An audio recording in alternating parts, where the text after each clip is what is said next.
Assalamualaikum warahmatullahi wabarakatuh. Kami dari kelompok 8 akan menjelaskan tentang anggaran perusahaan dari UMKM Kuah Kuwi. Di sini kita akan membahas mulai dari ramalan penjualan hingga laporan laba ruginya.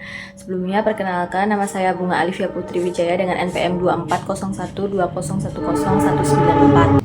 Saya Sofia Wardani dengan NPM 24012010169. Nama saya Aurelia Benita Putri dengan NPM 24012101082. Saya Hikmah Maulida dengan NPM 240120101891. Nah, untuk yang pertama kita akan membahas tentang ramalan penjualan.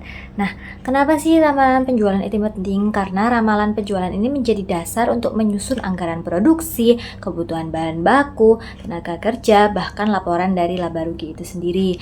Nah, Kuah Kuwi ini menggunakan data penjualan pada tahun 2025 untuk meramalkan penjualan di tahun 2026. Jadi data penjualan di 2025 ini menunjukkan peningkatan dari kuartal ke kuartal. Contohnya pada kuartal pertama itu ada 3010 unit, kemudian di kuartal kedua ada 4000 unit, di kuartal ketiga ada 4280 unit, dan pada kuartal keempat ada 6605 unit. Itu kuartal yang paling tinggi. Nah, metode yang digunakan ialah metode kuadrat terkecil atau least square method dengan persamaan Y sama dengan A plus BX. Nah, dari perhitungan tersebut diperoleh bahwa A adalah 4474 dan B ialah 553. Artinya apa? Artinya itu di setiap kuartal terjadi kenaikan rata-rata 553 unit. Nah, dari persamaan tersebut, ramalan penjualan Kuah Kuwi pada tahun 2026 adalah pada kuartal pertama 7.240 unit, kemudian kuartal kedua 8.347 unit, kuartal yang ketiga adalah 9.453 unit, dan kuartal keempat ialah 10.560 unit. Jadi total ramalan unit sepanjang 2026 ialah 35.599 unit, dan total nilai penjualannya ialah 355.990.000. Nah, ini hampir 2 kali lipat dibandingkan tahun 2025 kemarin. Nah, setelah ramalan, kita akan menyusun anggaran penjualan dengan mempertimbangkan faktor musiman seperti pada saat libur semester, bulan puasa, maupun periode aktif perkuliahan.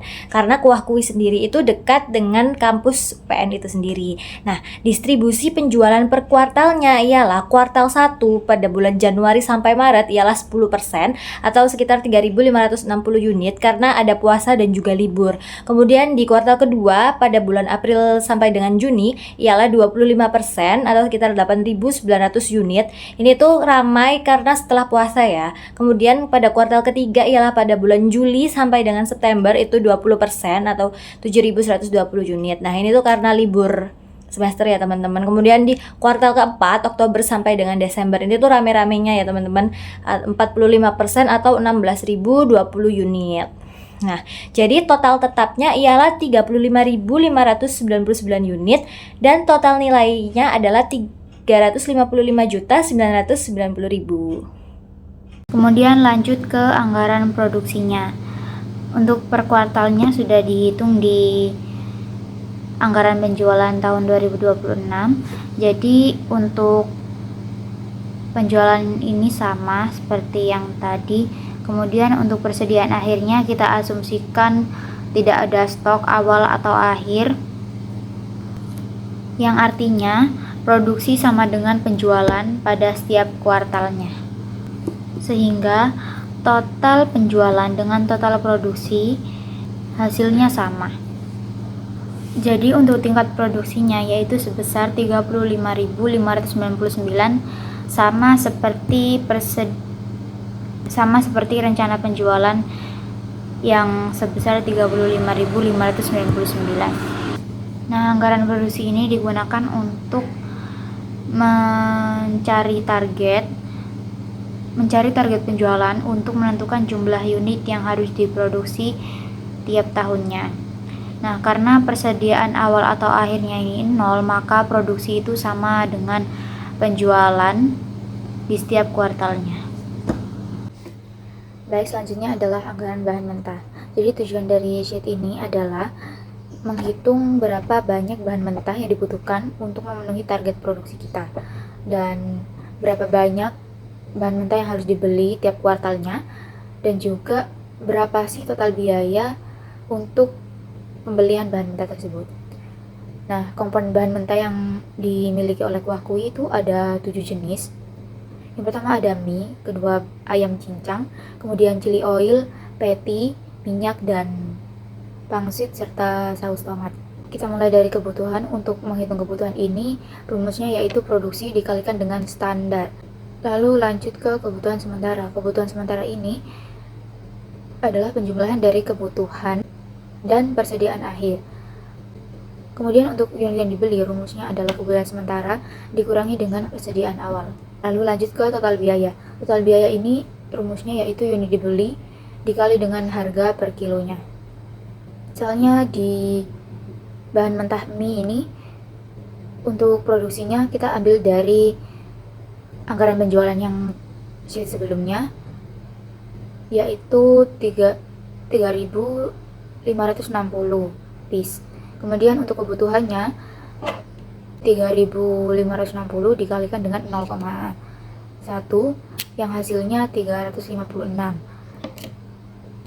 Kemudian persamaan akhir kita targetkan sebanyak 27 kg. Lalu untuk kebutuhan sementaranya kita tambahkan dari kebutuhan per kuartalnya sebesar 356 ditambah dengan persamaan akhir yang sudah kita targetkan tadi sebesar 27 kg yang hasilnya 383 kg. Dan untuk persediaan awal yang dari stok sebelumnya kita ada 19 kg dan unit dibelinya yaitu dari kebutuhan sementara dikurangi dengan persediaan awal. Lalu untuk harga mie per kilonya yaitu 10.000, sehingga total biaya yang dikeluarkan untuk kuartal 1 untuk membeli persediaan mie yaitu sebesar Rp3.639.900. Pembelian keseluruhan bahan mentah yaitu sebesar Rp168.327.325. Jadi anggaran bahan mentah ini menghitung banyak mie, ayam, minyak, dan bahan lain yang harus dibeli oleh Kuah Kui setiap kuartalnya. Jadi perhitungannya nggak hanya berdasarkan produksi, tapi juga mempertimbangkan target persediaan akhir dan persediaan awalnya. Nah, hasil akhirnya ini adalah total biaya pembelian bahan mentah selama setahun yang nantinya akan dipakai di laporan harga pokok penjualan. Sini saya akan menjelaskan terkait anggaran tenaga kerja langsung. Jadi, standar kebutuhan tenaga kerja ditetapkan sebesar 0,5 jam untuk setiap porsi mie jebel. Dengan total produksi sekitar 35.599 unit, kebutuhan jam kerja mencapai 17.800 jam. Nah, di Kuah Kui ini memiliki 3 karyawan tetap dengan gaji 3.600.000 per bulan. Sehingga total biaya tenaga kerja langsung selama 1 tahun adalah kurang lebih 43.200.000. Nah, biaya ini itu bersifat tetap meskipun kebutuhan jam kerja itu berbeda di setiap kuartalnya. Baik, selanjutnya ada anggaran overhead. Biaya overhead mencakup pengeluaran tidak langsung seperti gas LPG, kemasan, dan air.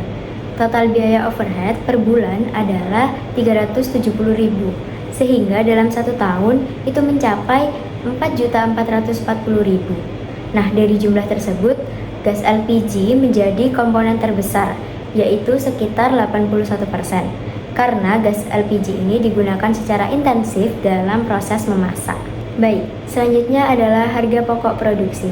Harga pokok produksi atau HPP mencakup biaya bahan baku langsung, tenaga kerja langsung, dan overhead.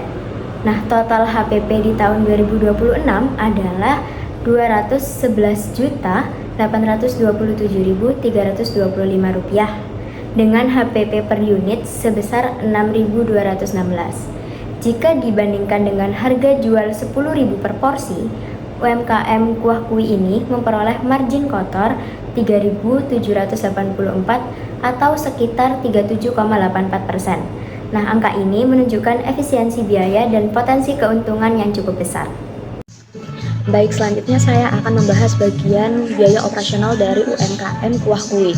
Nah, biaya operasional ini merupakan seluruh biaya yang dikeluarkan untuk menjalankan aktivitas di luar proses produksi langsung.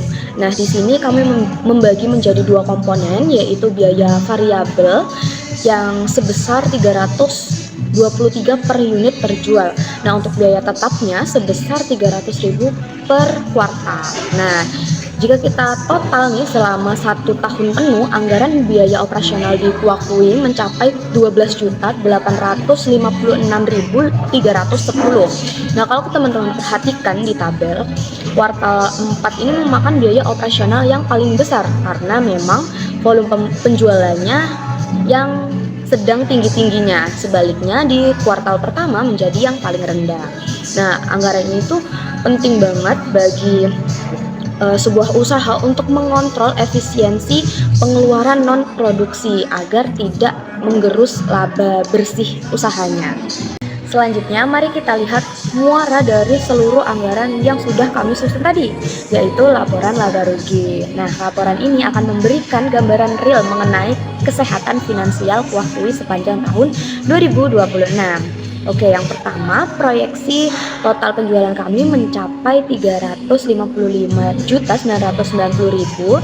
Nah, setelah itu dikurangi dengan HPP, yakni sebesar 211.823.325, sehingga didapatkan laba kotor sebesar 144.162.675. Nah, kemudian laba kotor tersebut itu dikurangi lagi dengan biaya operasional yang telah kita bahas sebelumnya, yakni sebesar 12.856.310. Nah, sehingga didapatkan EBIT atau laba usahanya itu sebesar 131.306.365. Nah, karena UMKM Kuah Kui ini tidak memiliki beban bunga maupun pajak ya, maka laba bersih tadi itu sama dengan laba usahanya, sehingga laba usahanya juga 131.306.365. Nah, artinya apa? Artinya net profit margin atau tingkat profitabilitas bersih menyentuh angka 36,9%. Nah, indikator ini menunjukkan bahwa bisnis kuliner atau F&B ini punya performa finansial yang sangat sehat dan potensi berkembang yang besar di kemudian hari. Oke, dari seluruh analisis penganggaran yang telah kelompok kami lakukan untuk UMKM Kuah Kui, ada beberapa kesimpulan utama yang bisa kami ambil. Yang pertama yaitu tren penjualan di Kuah Kui ini menunjukkan pertumbuhan yang positif dan sangat pesat. Bahkan proyeksi penjualan tahun 2026 ini hampir 2 kali lipat dari tahun sebelumnya. Nah, yang kedua, dengan sistem produksi made to order ya. Jadi bisnis ini tuh sukses untuk menekan resiko pemborosan karena tidak menyisakan persediaan barang jadi. Dan juga secara keseluruhan margin kotornya itu sebesar 37,84% dan margin bersihnya sebesar 36,9%. Hal ini menunjukkan bahwa usaha ini sangat profitable dan sehat secara keuangannya. Namun, agar performa ini tuh tetap terjaga di tengah ketatnya persaingan bisnis kuliner atau F&B ya, kami memberikan beberapa saran strategis. Yang pertama, usaha ini tuh perlu melakukan pengendalian biaya bahan baku, terutama pada komponen patty-nya, karena patty ini lumayan menekan biaya yang paling besar. Lalu, meskipun penggunaan sistem gajinya itu gaji tetap, produktivitas karyawan itu harus tetap ditingkatkan melalui manajemen waktu yang baik. Nah, yang ketiga, penting juga untuk melakukan evaluasi berkala nih agar anggaran dan realisasi aktual di lapangan itu setiap penyimpangan bisa langsung dikoreksi seperti itu. Rekan-rekan dan Ibu Rafiana Dwi Mafiro selaku dosen pengampu yang kami hormati, penyusunan anggaran ini membuktikan bahwa penganggaran ini bukan hanya sekedar urusan administrasi, melainkan sebuah cara yang strategis untuk membantu UMKM itu bersaing dan naik kelas. Oke, sekian presentasi dari kelompok kami mengenai penganggaran perusahaan pada UMKM Kuah Kui. Semoga pemaparan ini bisa memberikan manfaat dan perspektif yang baru bagi kita semua. Terima kasih atas perhatiannya dan sampai jumpa. Wassalamualaikum warahmatullahi wabarakatuh.